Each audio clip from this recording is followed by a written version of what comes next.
আজকের সপ্তমতম ক্যাবিনেট বৈঠকে যে ডিসিশনস নেওয়া হয়েছে সেগুলো আপনাদের সামনে এক এক করে আমি জানাচ্ছি। প্রথম 1 নম্বর পয়েন্ট, ভারত বাংলাদেশ সীমান্তে কাঁটাতারের বেড়া নির্মাণের লক্ষ্যে বিএসএফ এর অনুকূলে উত্তর দিনাজপুরের চোপড়া ব্লক ও থানার অন্তর্গত ফতেয়াবাদ মৌজা এলআর দাগ নম্বর 332, 357, 370, 368 এবং 354 এর অধীনস্থ 0.588 একর সরকারি জমি চিরস্থায়ী হস্তান্তরের প্রস্তাব রাখা হয়েছে। 2 নম্বর, নদিয়ায় গোপালপুর মৌজায় বিওপি নাতনা 56 ব্যাটালিয়ন প্রতিষ্ঠার লক্ষ্যে স্বরাষ্ট্র মন্ত্রক বিএসএফ এর অনুকূলে 0.42 একর খাস জমি চিরস্থায়ী হস্তান্তরের প্রস্তাব রেখেছেন।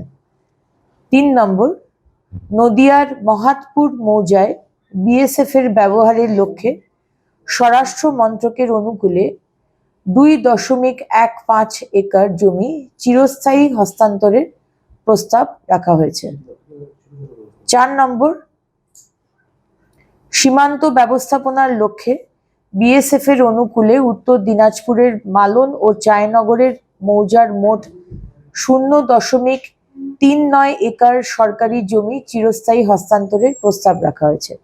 5 নম্বর, টিকাপাড়া সীমান্ত ফাঁড়ি নির্মাণের লক্ষ্যে বিএসএফ এর অনুকূলে মালদার ডাল্লা মৌজার মোট 1.20 একর সরকারি খাস জমি চিরস্থায়ী হস্তান্তরের প্রস্তাব রাখা হয়েছে। 6 নম্বর, ভারত বাংলাদেশ সীমান্ত বেড়া এবং আইবিবি রাস্তার জন্য বিএসএফ এর অনুকূলে মুর্শিদাবাদের উদয়নগর খণ্ড মৌজার 10.12 একর সরকারি জমি চিরস্থায়ী হস্তান্তরের প্রস্তাব রাখা হয়েছে। 7 নম্বর, ভারত সরকারের স্বরাষ্ট্র মন্ত্রকের পক্ষে বিএসএফ কর্তৃক মুর্শিদাবাদে সীমান্ত ফাঁড়ি নির্মাণের জন্য 4.41 একর রায়তি জমি সরাসরি ক্রয়ের প্রস্তাব রাখা হয়েছে। 8 নম্বর, ভারত সরকারের স্বরাষ্ট্র মন্ত্রকের পক্ষে বিএসএফ কর্তৃক জলপাইগুড়িতে পাঙ্গা নদীর ওপর লোহার সেতু নির্মাণের জন্য 0.1850 একর জমি সরাসরি ক্রয়ের প্রস্তাব রাখা হয়েছে। 9 নম্বর, আলিপুরদুয়ারের উত্তর সিমলাবাড়ি মৌজায় সশস্ত্র সীমা বলের অনুকূলে 30.00 একর সরকারি জমি চিরস্থায়ী হস্তান্তরের প্রস্তাব রাখা হয়েছে। 10 নম্বর, সীমান্ত ফাঁড়ি নির্মাণের জন্য সশস্ত্র সীমা বলের অনুকূলে জলপাইগুড়ির চেংমারি মৌজার অন্তর্গত 2 একর খাস জমি চিরস্থায়ী হস্তান্তরের প্রস্তাব রাখা হয়েছে।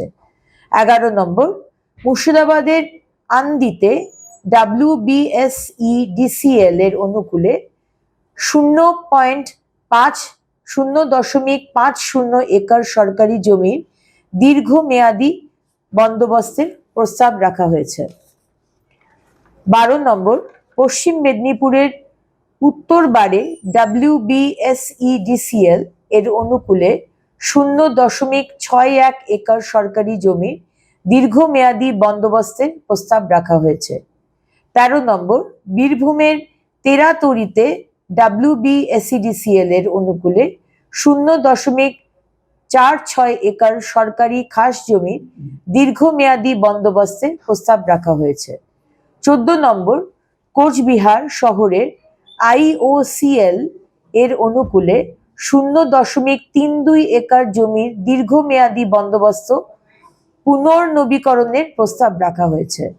15 নম্বর, মালদার উত্তর রামচন্দ্রপুরে IOCL এর অনুকূলে 0.2640 একর জমির দীর্ঘমেয়াদী বন্দোবস্ত পুনর্নবীকরণের প্রস্তাব রাখা হয়েছে।